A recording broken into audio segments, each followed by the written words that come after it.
So we can go ahead and get started. All right. So I'm a high school counselor at Thomas High School, and I recently was, putting on my Facebook page that I wanted to reach out to students and seniors, especially through this trying time, and just giving them tips so that they can keep going and feel encouraged.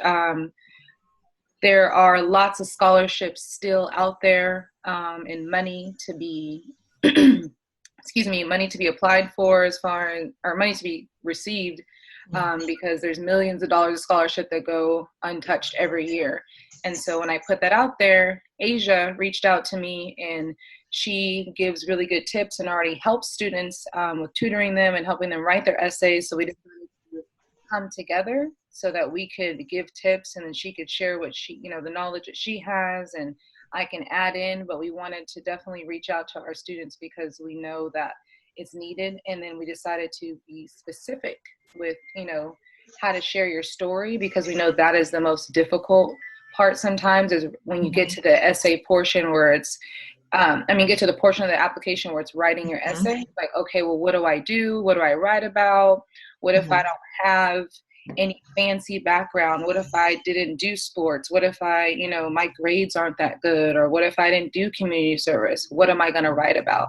And Mhm. so Asia has some really good tips. And so I'm going to let her introduce herself, and we'll start. And then if you guys have questions, just make sure you're muted for the most part, so we can knock out any background noise. But if you have a question, unmute yourself and just, interrupt and chime in.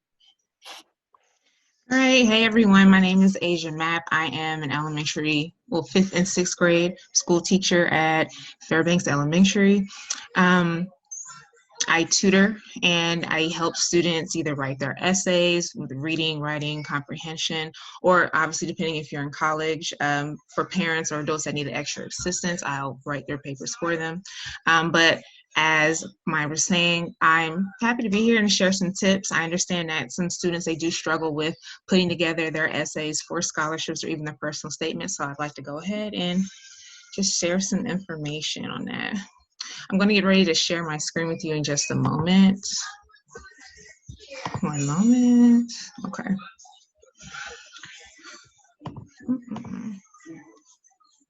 Okay, and just let me know if you can just kind of see my screen here. Can you, can you see my screen? Got it? Okay. So oftentimes we need to figure out what committees are looking for. So essentially it's about a point in your life that transformed you, or what was your struggle or sacrifice. So a lot of you may think, okay, well, I haven't been through much, or, I don't have a serious struggle story. But the thing is, you don't need a struggle story or something that you've watched in movies or a drama. It can be something that transformed you. So, for example, it could be someone that you were very close to, that you depended on, maybe had passed away, right? Maybe you dedicated a large portion of your time into helping someone, and that may have changed your perspective or outlook on how you see things, right? And essentially, this forms a picture for the committee to get a better understanding of who you are, and who's this person that we like to accept in our university, or who's this person that we like to give the scholarship money to. Um, And ultimately, as you're telling the story, it's I'm sorry, can you see this part? Let me move this out the way. Okay. So ultimately, it's how did you deal with that transformation or schedule? So I wrote a few questions that you can think on my left. How has it changed your perspective? How has it transformed you?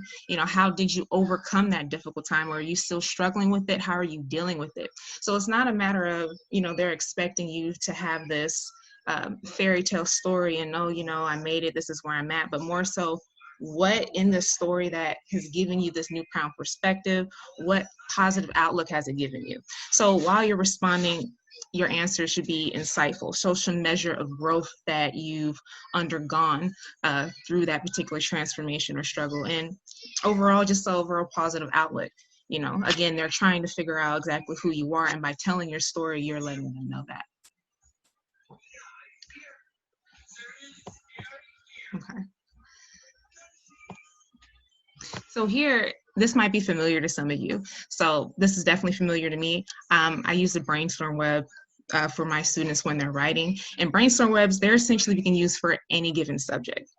So on a separate piece of paper, you simply brainstorm a few situations in your life, right? Whether that can be, in regards to volunteering, some painstaking area of your life that you went through. You'd simply pick one, you'd write it in the center of this bubble, and you start labeling details or information that may come to mind, and you just start expounding on it. So the first thing that comes to mind, just start writing in these bubbles around it. You can also make extensive bubbles as they're coming around, but this is to help you get your ideas on paper so you don't feel like you're just starting from scratch while you're trying to put together an essay. Essentially, you're going to have a few drafts. You're going to go back and make small edits. But the purpose of this is to get your ideas on paper so you have a roadmap or a web of where you'd like to go.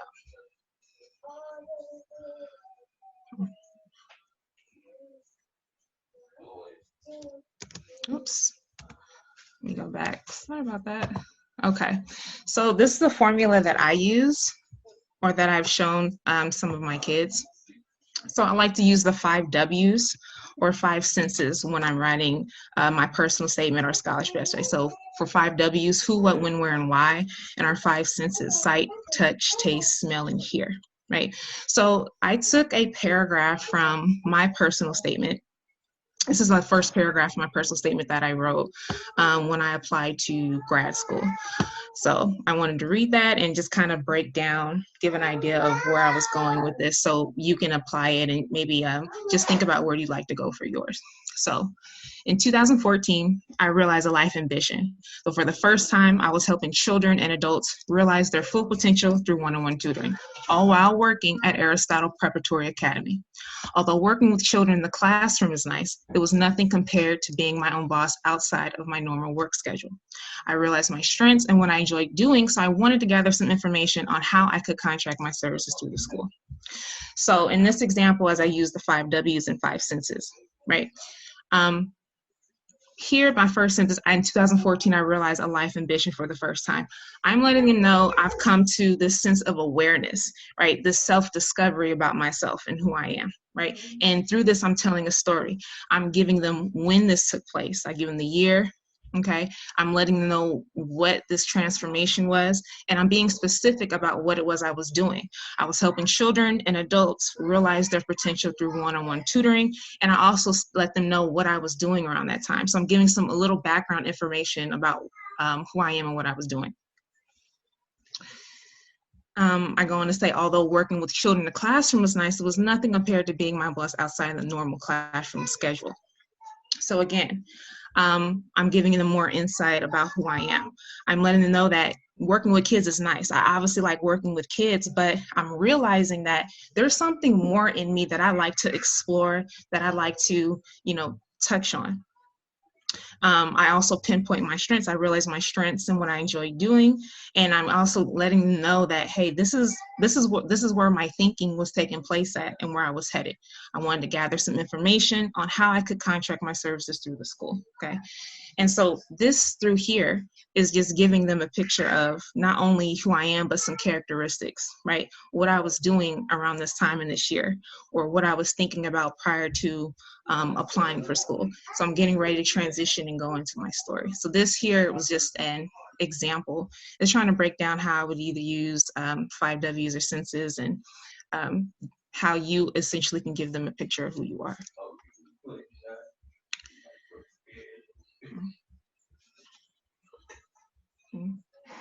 Do you guys have any particular questions or some clarification on things?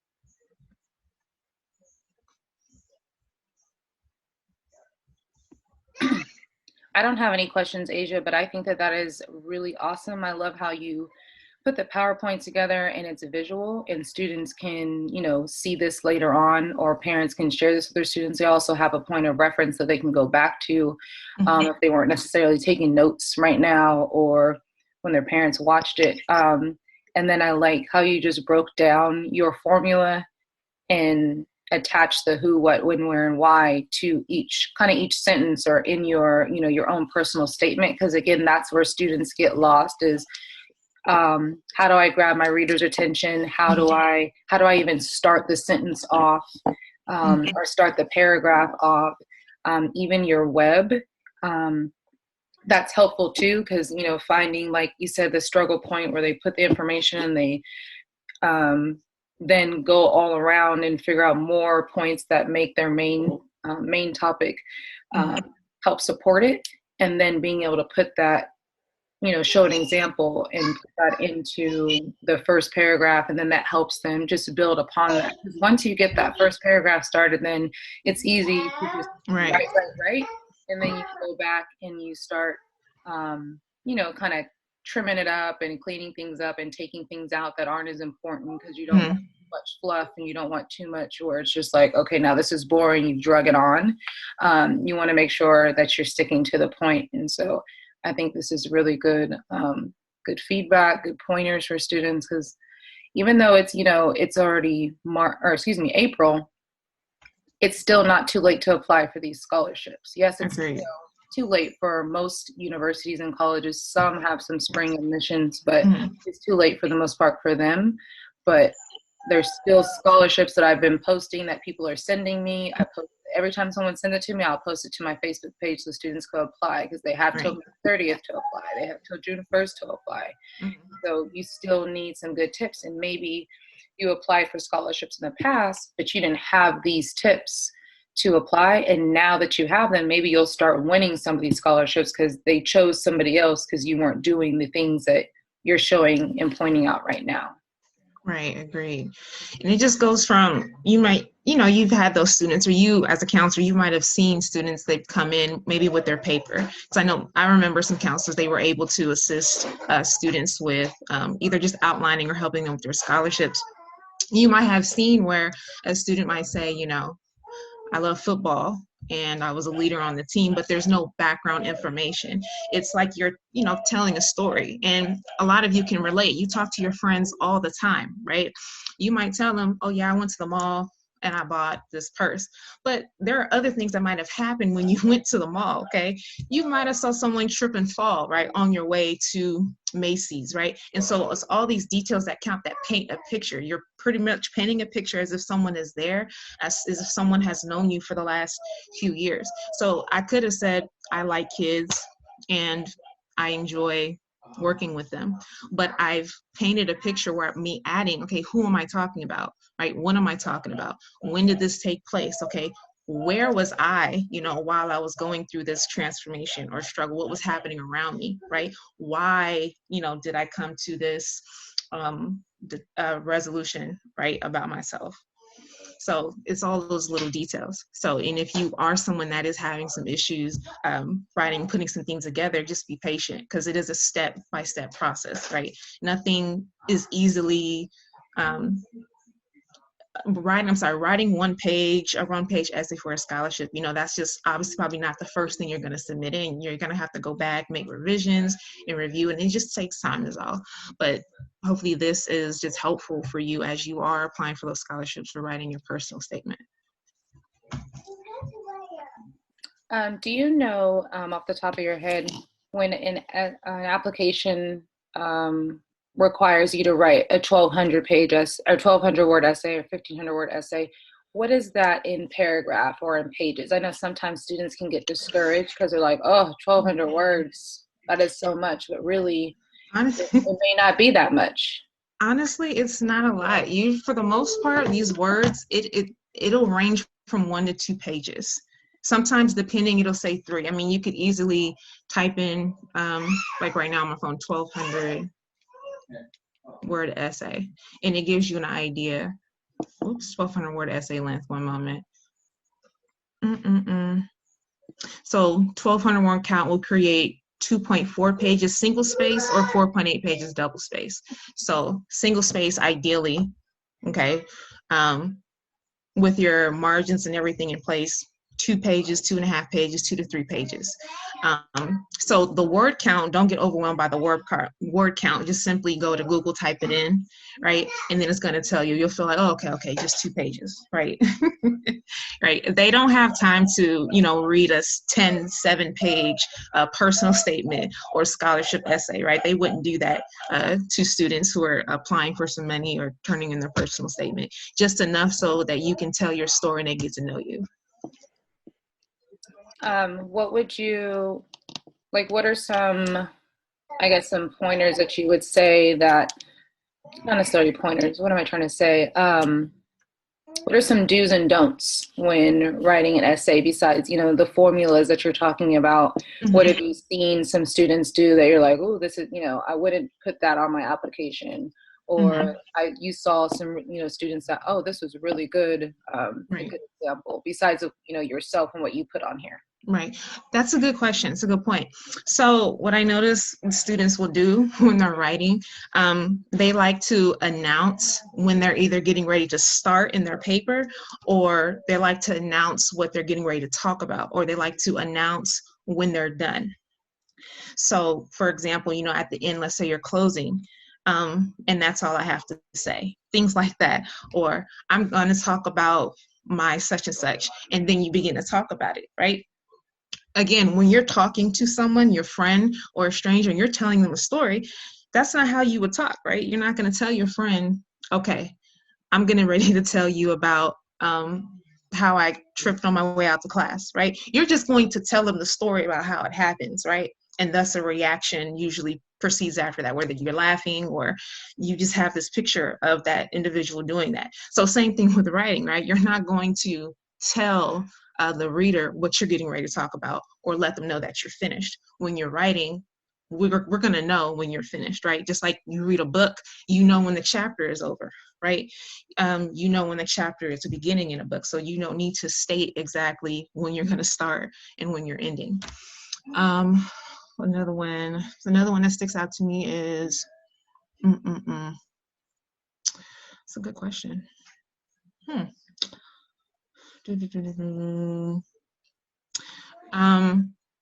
Sometimes spelling errors, right? So they'll send me the paper and they want me to look at it because they were considering about turning it in, but it's like, okay, I'm glad you sent it to me to look at it because I see errors, and these are just common errors. If you're naming somebody, you might have someone's name might be lowercase, right? Or you might have run-on sentences. You might forget certain punctuation. So Grammarly is a really good tool to check your essays or your personal statements. And also, of course, you have teachers and counselors will be more than happy to overlook that information for you, right? I'm sure you have a neighbor English teacher that also wouldn't mind giving his or her second or third opinion on your paper just to make sure, your errors are correct. Because essentially, when you turn in something and it has errors, you're saying that you're careless, right? Or you didn't care enough to look over your work.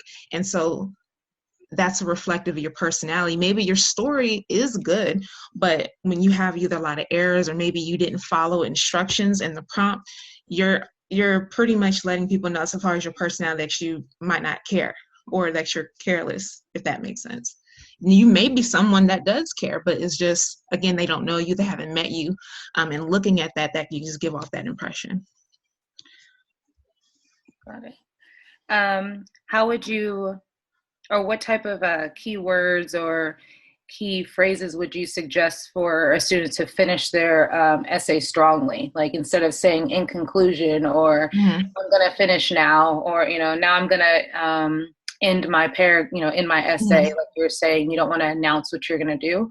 What would be some key ways to end strongly and kind of tie everything back up? Because I know that the last paragraph is pretty much a summary of what all you said. But you don't necessarily repeat everything that you said. You kind of want to summarize it. Right. A good question.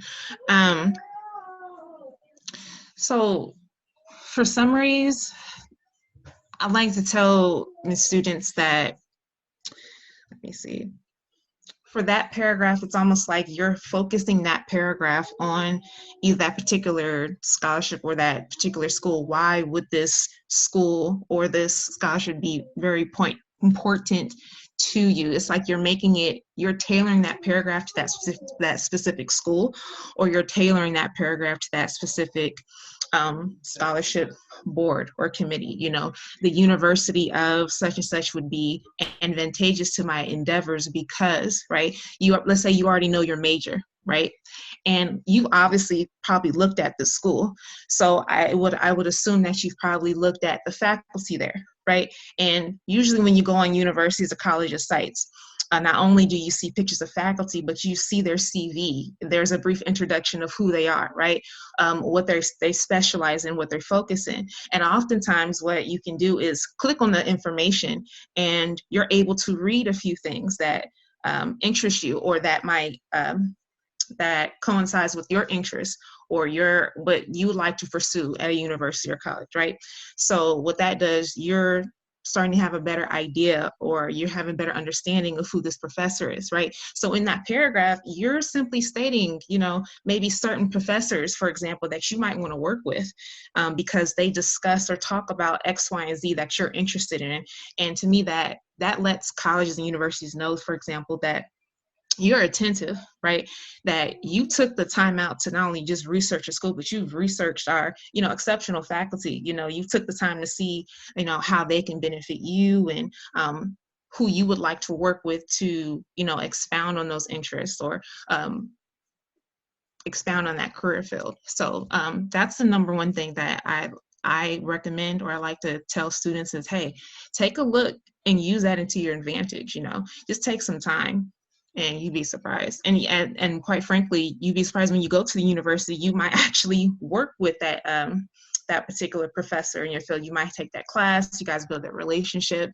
Oftentimes they also have their contact information if you'd like to email them and chat with them. And they're usually they're open and talking with you, especially if you're considering going to that university and in that major. So they would probably look forward to working with you. And that also works, since we're talking about scholarships too, that also works like maybe looking up the history of the scholarship and looking up the committee members or the board members and finding out what they do and trying to find a common ground with them in how you finish that essay. Exactly. Like history of the scholarship and how long it's been around, and what they, what other students have used it for, what maybe the founder of the scholarship did, and maybe you can relate to that person if they are a nurse and your major is in nursing. Well, you want to continue what they started, continue their research, or continue their legacy and stuff. Exactly, because again, it shows so much initiative on your part. You went out of your way you're researching, you're digging up information and facts on this scholarship, who's on the board. You're building those connections and you're letting people know, like, hey, I'd be great for this. Okay, this is my goal here, in connecting with X, Y, and Z. And that's an advantage. I don't see why, one would not want to do that. Definitely, it would take, I'm not saying it would take, weeks or months or anything like that, but taking just some time out to do that research so you're better positioned, right? So you're catching their attention. That would, and generally speaking, people like to know that you're interested in them. Generally speaking, a stranger, a student in your classroom, it's human nature for people to be wanted. It's human nature for people to, want to be liked, to just show interest. And so again, you're doing that in that paper. So that says a lot. Anything that a student shouldn't talk about when applying for a scholarship?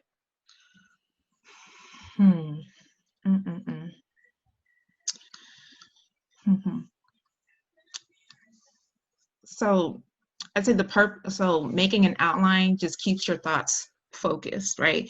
So what you don't want is to say something and it might be is unrelated to what you're talking about or what your goal is, because then for someone reading that, I pose the question, well, what do you mean right here? Or what does that mean, right? So I'm sure if you've written an essay paper, right, and your teacher has graded it, right, marked it up, and she might have circled it and said, huh? Or like, what's this? And he or she might be lost in what you've written, because this part is kind of like, okay, I'm following you. And then when I get to here, I'm like, huh? And then you go back to what you were talking about, and all that is good, but this part is, it's a little foggy here. I'm not sure what you meant by that.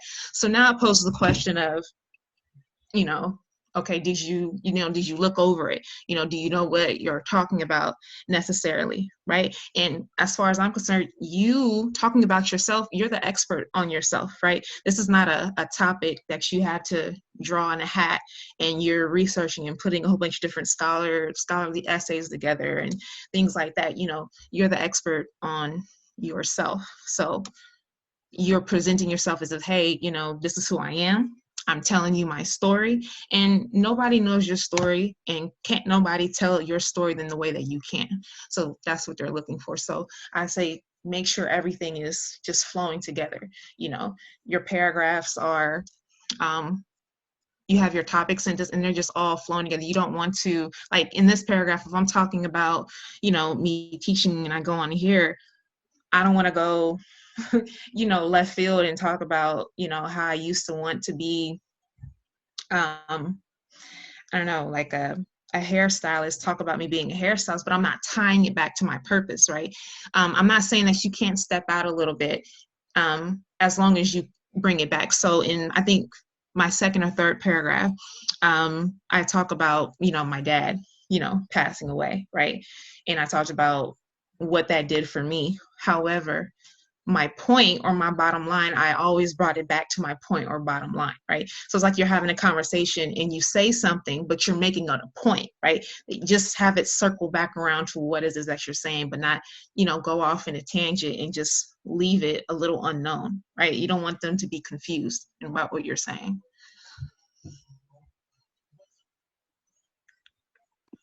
Anybody have any questions? These are all really good tips. Is there anything that we can share with you guys? Students, do you guys have any questions? Anything that you're coming across that you're struggling with, that you find difficult when you're writing an essay? Yeah, actually, I was wondering if you guys have any tips on syntax, because I know I have a tendency when I'm writing personal statements to repeat like the first sentence, or like if I'm saying I a lot or whatever. So do you have any tips on that? Okay, so sounds like you need help with saying exactly what you want to say. Am I correct? Yeah. Okay. So on scratch sheet paper, so there are questions that I like kids to ask themselves, and you can use who, what, when, where, or why, for example. So if you have a habit of saying I or I this, right? So what are you talking about? Or, who was asking this question? This is Trinity. Trinity. Okay. So, you're talking to yourself. Okay. Well, Trinity, what am I trying to say? What am I talking about? Say, write exactly what you're talking about. Like, say it. If it's a feeling, like, what am I talking about? Right. Or your senses. What am I feeling? Write that word on that paper. Right. What do I want? Right. And you're going through these questions, asking yourself these why questions, the what questions. Okay. The where questions. When you write it on paper, look at those things that you wrote on paper, and then look at the sentence that you wrote. When you compare the sentence that you wrote to the things that you wrote on paper, are you seeing those words that you wrote in your sentence? And if not, right, you can use those words to formulate your sentence and what you're trying to say. Because sometimes it can be difficult to put what's in your head on paper, but sometimes just take a moment and just ask yourself these questions to write out exactly what is that you're feeling, or how, what you're feeling, what you're thinking, where did this take place, and you'll be surprised that you can actually write it or say what it is that you want to say in your paper. Does that make sense? Yes, thank you. Okay. It's a good question. Thank you. Do you have any more questions? I don't. Okay, Olivia, is it Shanice? If you don't necessarily want to say it out loud, you can click the chat button and type in your question here, then we can, see it if you don't want to say it. Yeah. I just couldn't find the unmute button, but what I was thinking, because I haven't started writing any yet, but I'm slowly like starting with the whole process of like SATs and such. So one thing I was kind of thinking about is I know I tend to like run on when I'm trying to explain stuff. So I still like, what really is like the most important thing, I guess, that should go into your essay? Because I know like you can't put your whole story in the one thing. Mm-hmm. You still want to present yourself in a way where they're like, oh, they kind of see the full picture. So what are like maybe some main points that I know that I should try to put in, or like a main idea? Okay. So while you're writing, did you choose one topic, or how did you start writing? Did you just kind of flat out start just talking about yourself, or did you kind of think about what did you want to touch on or pinpoint on? Did you decide to choose like a particular memory you wanted to focus on, a particular transition that took place in your life, or how did you approach that? So I haven't started yet. I guess that's kind of why I asked the question, but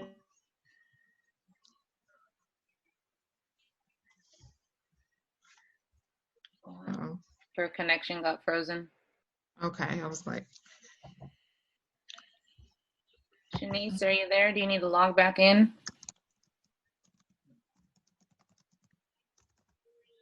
Oh, there you are. Sorry. Did you hear my question or no? No. You hear what you said. I haven't started yet, but I guess my question would kind of be like, how do I start out? Like, should I start with a memory, or should I start with specifically saying like what my major is, or is there like kind of an initial approach that'll start everything up? Mm-hmm. That's a good question. You can choose a particular.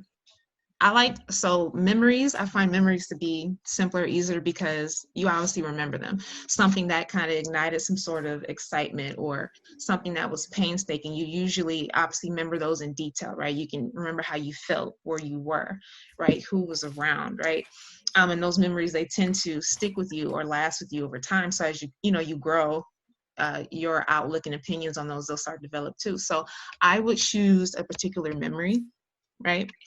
And then I would use that web to brainstorm things that come to mind with that memory. Now, obviously, if you're applying for the scholarship, they might ask you a particular question where you can weave that story into that particular question, right? Usually, they might ask in terms of your life and about who you are, and you choosing that story to paint that picture for them so they have a better understanding who you are. So I would focus on that memory and just jot down things that come to mind first, right? And as you're writing them down, more things that just start kind of flowing, you kind of work from there. Did you have like another question about that? No, thank you. Okay. Shanice, are you a junior or a senior? Junior. Junior. Something else that a friend just recently told me to do for my own daughter, who's a freshman, was she said to start writing writing a journal. And so when it's time to write your personal insight questions, when you're applying for college, you already have your stories kind of in your journal. You have something to take from that already. And so I started telling my daughter, I was like, just start writing your story, writing stuff every day that, things that stick out, not like I woke up this morning and then I didn't. Yeah. Not something like that. Yeah. If something, like clearly right now, you could literally write, a huge story about how you're dealing with the fact that we're on this shelter in place. You can't go to school. Right. I wouldn't be surprised how many students are going to probably use this as an example or one of their personal insight questions. A lot, in right? this next school year. But just writing other stuff, I'm sure there's certain students that are like losing family members while this is going on. And so how did you handle that and deal with that struggle? But I thought that was a really good idea for students to just already start writing their story. So by the time you get to that, you could just go back through your journal and already have something to talk about, versus when you get to that point, I don't know. I personally don't even like talking about myself. So I wouldn't know where to start. So I would be in your same, in the student's same shoes. But if I already had those things in place, then it would be a lot easier for me. It would already kind of be your outline. You just kind of copy and paste some of that stuff and already have a story. That's a very good idea. That's a great point. I remember being younger, we have the diaries with the little locket on there. And I mean, I never would have put that idea together, but that's a great idea. I mean, yeah, they even have like online journals that you can sign up for and, type in your thoughts. So that's a great idea. So there's another question on here. What is the scholarship asking for? I think every scholarship is going to be different. So some scholarships, I've seen some scholarships that don't require an essay at all. They just, say what's your GPA. But then there's some scholarships that can be pretty detailed. Some scholarships want to know about you. Some scholarships give you a specific question or even like a theme and say, how would you change the world, or how would you change the world with technology, depending on if you're applying for like an engineering scholarship or whatever. They try to tie it around what the degree is that they're sponsoring possibly. So they give you kind of, some ideas and some themes. They often show you what the previous year's themes are and what the winner's scholarship was, scholarship essay was sometimes. And so you're able to read and get feedback and get ideas. But every scholarship is going to be different as far as what they're asking for. A lot of times you will get that question, though, is why do you deserve this? And I mentioned last week in my live, like, you don't want to say, I deserve this because I'm a 4.0 student and I was captain of the team, and you want to be more specific. And so when I asked that question of what the scholarship was asking for, Shanice was asking, should she give a memory or should she give something else? And I was saying, you have to focus on what the scholarship is asking for. Oh, sorry, I misread that question. No, it's all good. I just wanted to clarify a little bit. Okay. When you have, as what Maya was saying, how do you want to change the world, for example, or what would you do with the money, or, why do you deserve X, Y, and Z? Good thing about these questions, maybe even the majority of these questions, is that you fall back on yourself, your own story, your personality, and who you are, because everyone can't simply say, as Maya stated, captain of the cheer team, I have a 4.0 GPA. Other people that are applying for these scholarships also have good GPAs. They've also took part in other activities. They've also had other accomplishments, but what sets you apart is your story.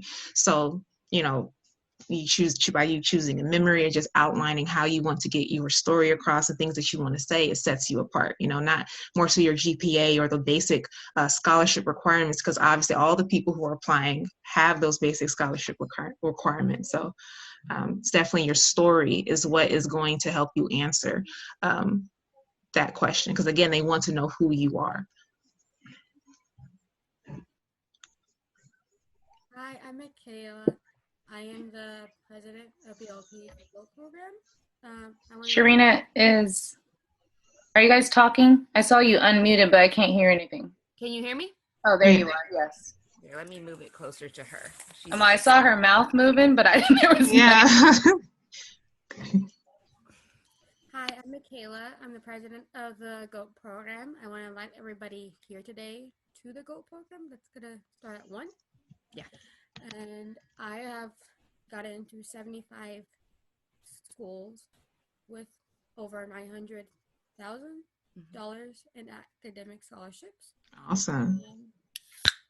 And I did this by targeting my hardships, make me look better. Yeah, the overcome. Yes, the overcome. So like if you can't do, like you were saying, everybody has like good things. And sometimes the bigger, like she has a perfect GPA and she's been in college classes, but a lot of people have perfect GPAs and have taken college classes. So for her, we focused most of her essays on her weaknesses.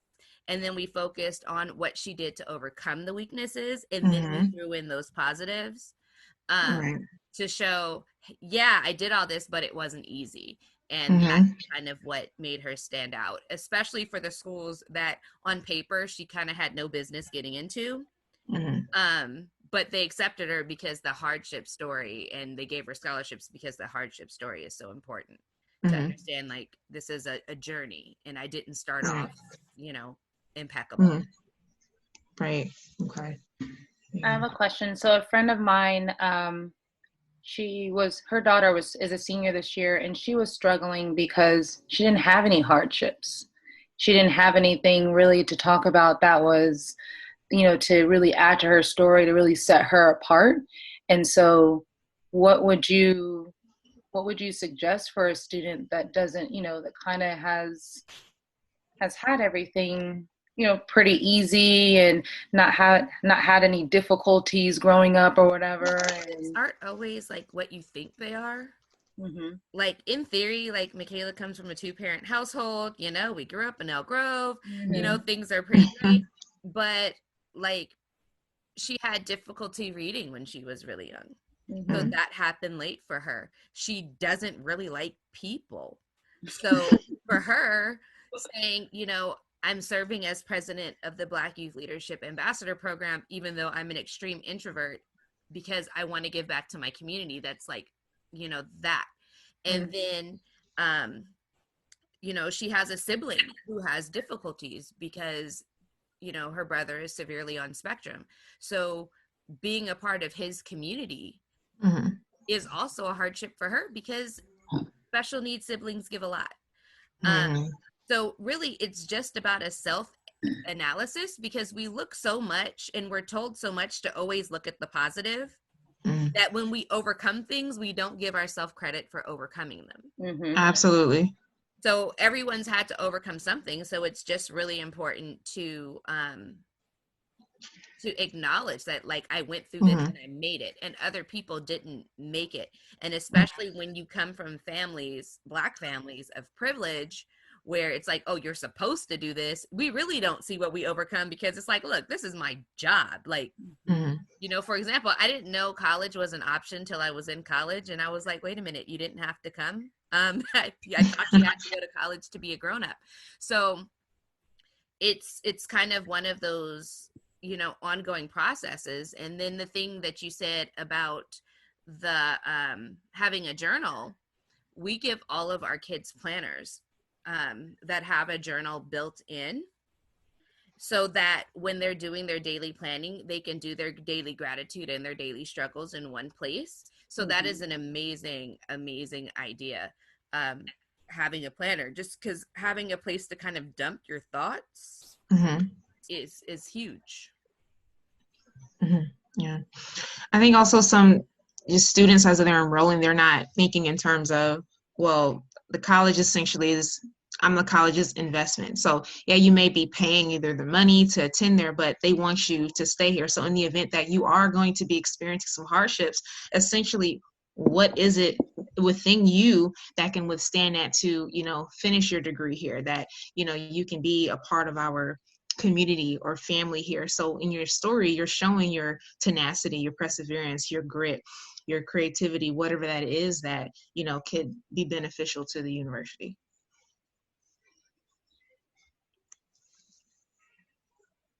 Anybody have any more questions or anything they want to say before we finish off?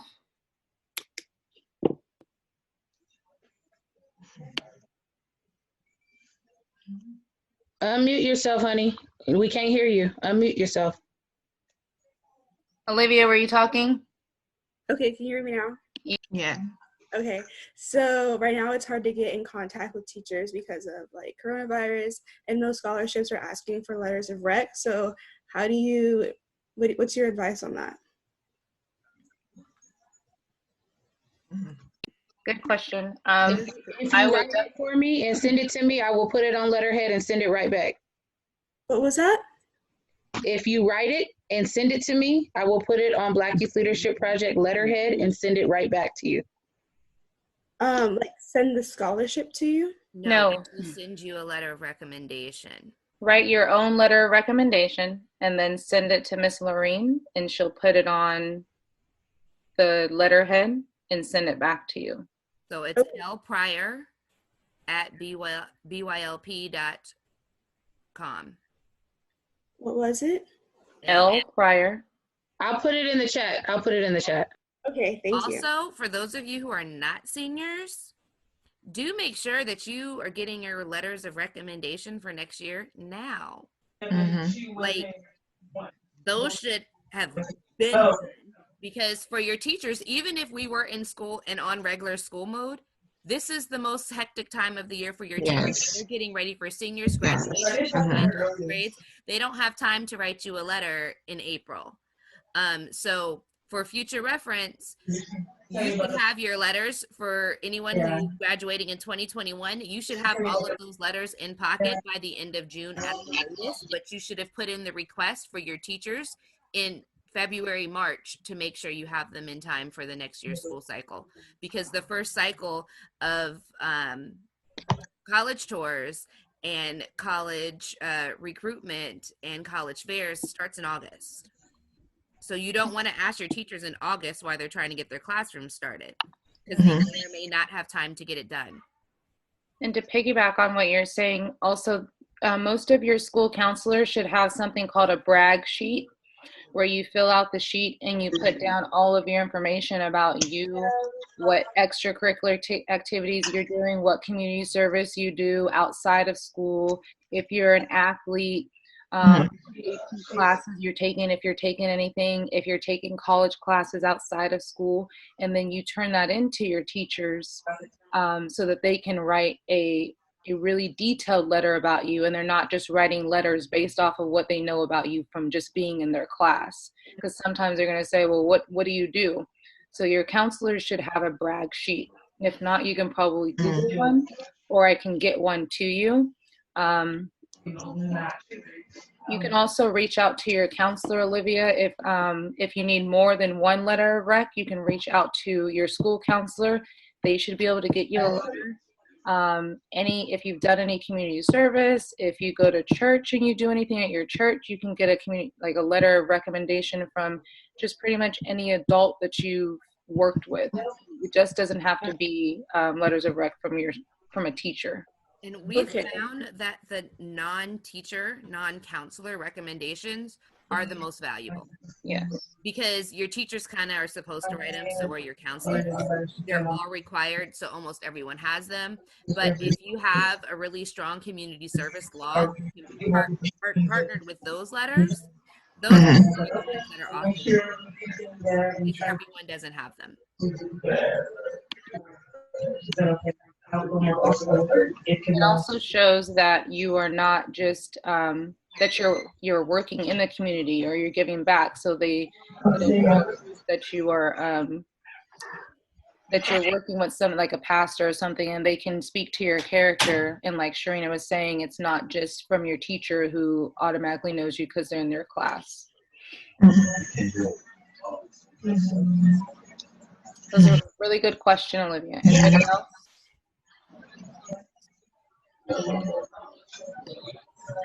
All right, well, I would like to definitely thank Sharina and Lorene for allowing us to host this live Zoom chat. Yes, thank you. All these tips and give feedback to students. We're going to post this on our personal pages and for people to share. Definitely for everybody. And if you guys have any questions, just reach out to me. We had trouble with the live, but we are recording. So as soon as I get it downloaded, I will either post it on the page if it will let me. Otherwise, I'll save it into Google Docs and send them to you, and then you guys can post them individually. Okay. Okay. Oh, you're muted again. You're muted. Sorry. The Zoom for the BYLP book club, we are in the middle of the book, but anybody is welcome to join us. We start at 1 o'clock today. Yeah, Kendall should be coming on today at 1. In the chat. So you guys are more than welcome to join us for that. Okay. All right. Thanks again, guys, for joining. All right, if you have any questions, go ahead and reach out and feel free to ask us. All right. See you guys later. Thank you. Thank you guys so much.